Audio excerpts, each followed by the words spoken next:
Many of us are in situations where we wish that things could be different. We are in situations where we wish that we could mend our relationships. We wish that we could mend certain problems in our lives. And so often when you face a challenge, right?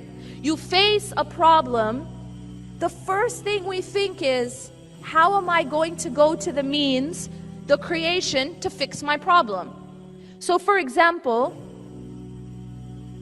I find that I'm sick, and the first thing I think about is which doctor should I call? And which medicine should I take? And while it is fine to call the doctor and to take the medicine, there is a problem in our dependency, in our dependence. Where do we put our trust? Where do we think the source of our solution really is? Do we really believe that our problems will be solved by the doctor or the medicine? Do we really believe that our relationship issues, our societal issues, our political issues are going to be solved through the means?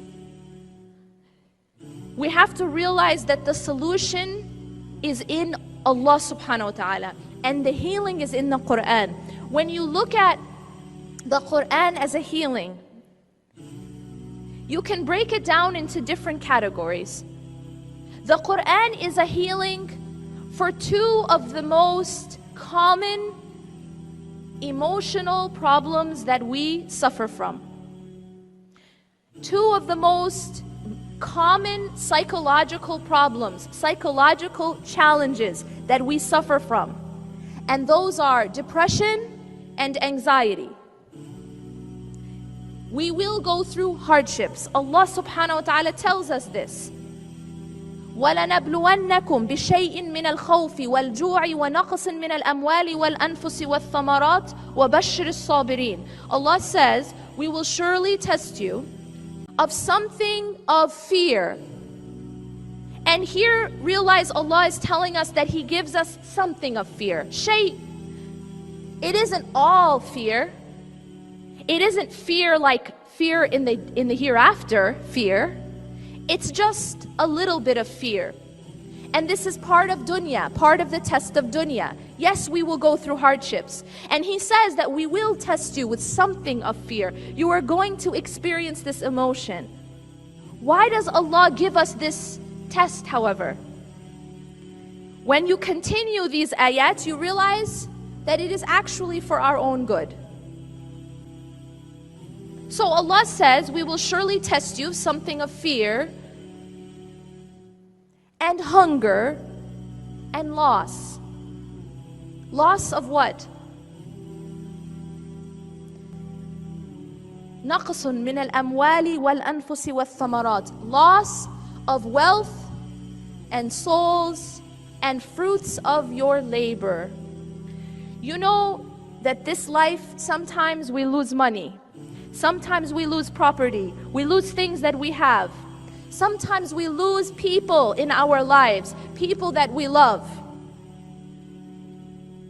And sometimes we lose something called results. Sometimes we put so much effort into something and it just doesn't turn out the way we want, right? You try so hard to mend a relationship and it still doesn't get mended. You try so hard to put together a program and it doesn't work out exactly the way you wanted. You're trying, you're putting your effort, but the result sometimes is lost.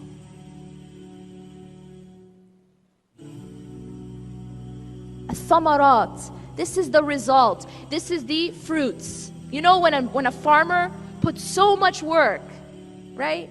Has to put in so much work, and in the end, what is it for? For the fruit. That's the result. That's the outcome. But sometimes we don't get that. We lose it. We tried, but we don't get an outcome. We don't see a result. And that is not always easy. And that's part of the test. But after all of this, Allah tells us something interesting. He says, وَبَشِّرِ الصَّابِرِينَ. Give glad tidings to the patient ones. Have you ever seen someone who's going through a hardship and gone up to them and said, congratulations. Congratulations that you just lost your job. Or congratulations that you're going through this financial difficulty. We don't usually say that, right? Because we don't think about it like that. But here Allah is almost saying congratulations. He is saying glad tidings to them who are patient. And He's referring to those who have gone through those things, who have gone through loss, who have gone through something of fear, and who have gone through something of hunger. But to them He's giving glad tidings, only to the patient ones. Who are these patient ones? الذين إذا أصابتهم مصيبة قالوا إنا لله وإنا إليه راجعون. Those who, when a hardship, a musibah, a calamity strikes them, they respond. They say, indeed, we belong to Allah and to Allah is our return.